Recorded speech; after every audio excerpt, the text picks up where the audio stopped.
क्या भारत एक बार फिर भाषाई विवाद की आग में झुलसने को तैयार है? संसद के बजट सत्र के दूसरे चरण की शुरुआत से ठीक पहले देश में सियासी तूफान खड़ा हो गया है। तमिलनाडु की सत्तारूढ़ पार्टी द्रविड़ मुनेत्र कड़गम डीएमके ने केंद्र की मोदी सरकार पर हमला बोला है। डीएमके का आरोप है कि राष्ट्रीय शिक्षा नीति एनईपी 2020 को लागू न करने की वजह से तमिलनाडु को शिक्षा के लिए फंड रोक दिया गया। उधर विपक्षी गठबंधन इंडिया की अहम साझेदार कांग्रेस इस मुद्दे पर दौराहे पर खड़ी है। एक तरफ वह तमिलनाडु के हक की बात करना चाहती है तो दूसरी तरफ हिंदी भाषी इलाकों के अपने वोटरों को नाराज करने से बच रही है। सवाल यह है कि क्या विपक्ष इस मुद्दे पर एकजुट रह पाएगा या यह विवाद उनकी एकता को तोड़ देगा? आइए इस मसले को गहराई से समझते हैं। विवाद की शुरुआत तब हुई जब तमिलनाडु के मुख्यमंत्री एम.के. स्टालिन ने केंद्र सरकार पर गंभीर आरोप लगाया।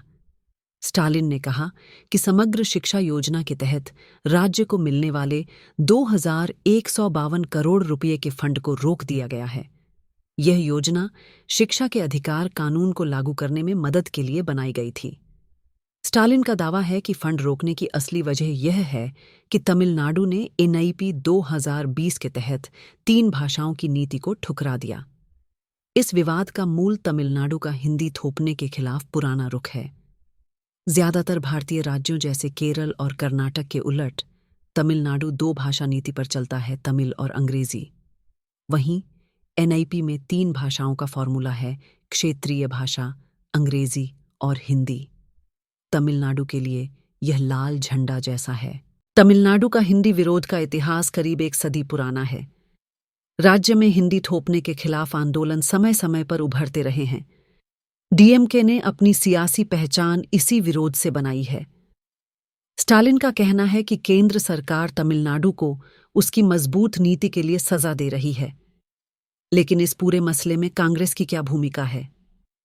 2020 में जब एनईपी लागू हुई थी तब कांग्रेस ने इसका जमकर विरोध किया था। उसने इसे दोषपूर्ण नीति करार देते हुए कहा था कि यह नीति अमीर गरीब के बीच डिजिटल खाई को बढ़ाती है, शिक्षा का निजीकरण करती है, इसे महंगा बनाती है।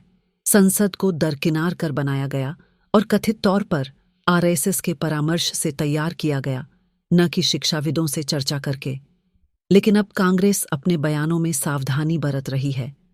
लोकसभा में पार्टी के सचेतक मणिकम टैगोर ने केंद्रीय शिक्षा मंत्री धर्मेंद्र प्रधान के तमिलनाडु पर दिए बयान को गैर जिम्मेदाराना बताया। हालांकि उन्होंने यह भी कहा कि एनईपी को राज्यों की सहमति से ही लागू करना चाहिए।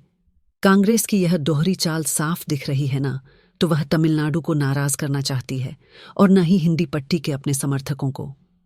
ऐसे में यह देखना दिलचस्प होगा कि क्या यह भाषाई विवाद केंद्र और विपक्ष के बीच की जंग को और गहरा करेगा या फिर विपक्षी एकता को चोट पहुंचाएगा।